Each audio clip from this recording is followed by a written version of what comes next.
Hi, this is Dr.Olga Kharevich with a video series about sedation dentistry. And today's question is, what are the contraindications for intravenous sedation? There are relative and absolute contraindications. Usually the contraindications for intravenous sedation are pregnancy, the depression of central nervous system, the allergy to benzodiazepines, which is pretty rare, and the depressed state of health and decompensated chronic illnesses, for example, the lung impairment or kidney impairment or decompensated diabetes. The decompensated diseases usually will require the procedure to be performed in the hospital setting, that you will be under the care of a physician in case that any complications may arise. The heart disease is not a contraindication for the sedation dentistry. For the patients with extremely high fear of the dental treatment, when even the idea of being in the dental chair is increasing their blood pressure, increasing their heart rate, and increasing the risk of myocardial infarction and vascular complications, is actually one of the indications to get the intravenous sedation, because the use of benzodiazepines, first of all, can completely remove your anxiety, completely remove your fear before the dental procedure, and also make all this experience more comfortable.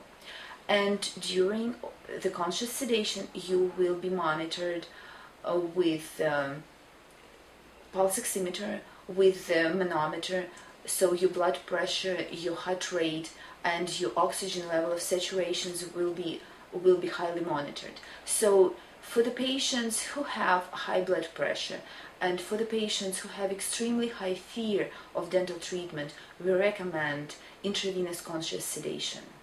What are the advantages of intravenous conscious sedation?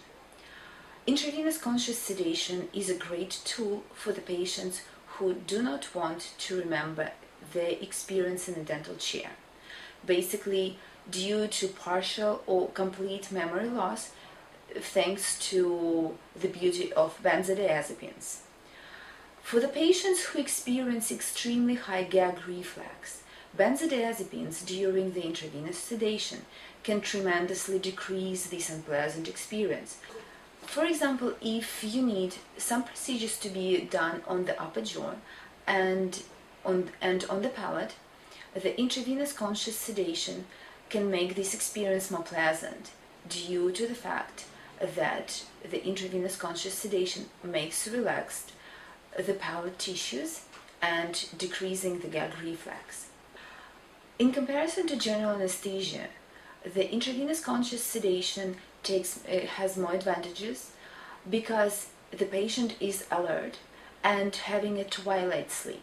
So the patient can follow the instructions even he doesn't remember anything that was happening to him in the dental chair.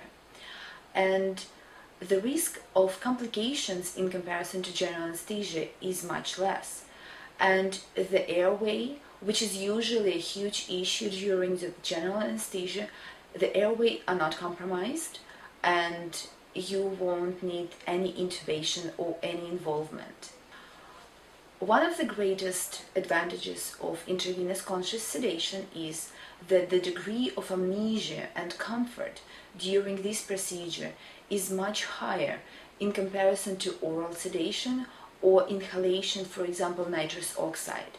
So if you had previously unpleasant experience with Ativan or Halcyon, the pills that you usually take before the procedure, or if you can complain to your dentist that the nitrous oxide inhalation was not very comfortable to you, so probably intravenous conscious sedation can be the choice for the next dental treatment.